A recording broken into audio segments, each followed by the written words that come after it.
Hello and welcome again to my channel. So in this episode, I'm gonna share you my new recreation of quesadillas, or in Arabian it's called Kasadjas.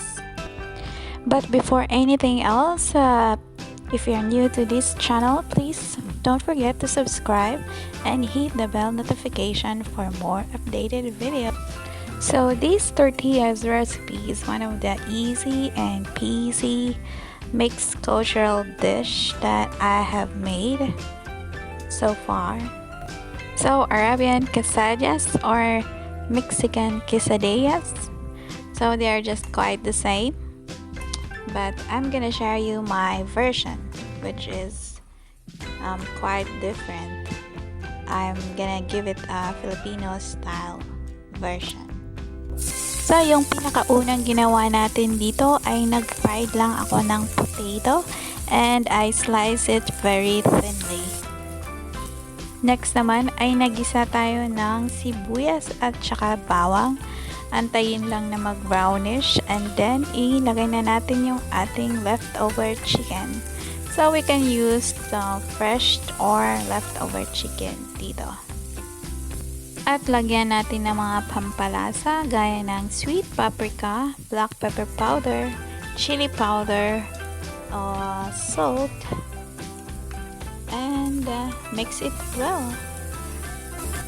So up next ay lalagyan natin siya ng oyster sauce. So alam niyo naman, mahilig ako sa oyster sauce.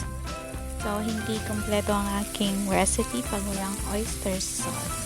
So, it's up to you lang kung type nyo maglagay ng oyster sauce.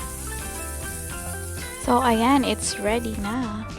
Up next ay mag-heat lang tayo ng ating flat pan at lagyan ng butter. So, spread mo yung butter para malagyan ng butter yung ating flat pan. At ayan, ilagay din natin yung ating tortilla wraps. Up next ay maglalagay tayo ng sliced cheese or cheddar cheese. So, ganyan lang kasimple. At magbibiyak tayo ng itlog. So, batihin nyo na rin siya at lagyan ng black pepper powder. So, spread nyo lang yung itlog para makover yung ating cheese. And then, baliktarin natin siya para maluto yung ating egg. So, up next ay ilalagay na natin yung ating fried potato na nahiwa natin ng very thin. At ilalagay na rin natin yung ating chicken. After that, magtatap tayo ng shredded mozzarella cheese. Ayan. Depende na sa inyo kung maraming cheese. At pagkatapos, i-fold lang natin ito at baliktarin lang natin.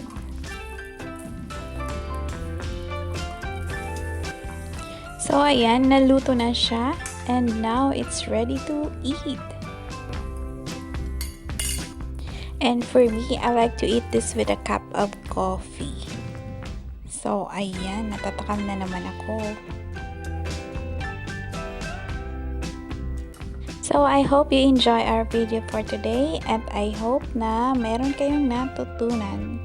So, if you like this recipe, please give it a thumbs up and leave a comment down below. So, thank you for watching. See you again next time. Bye!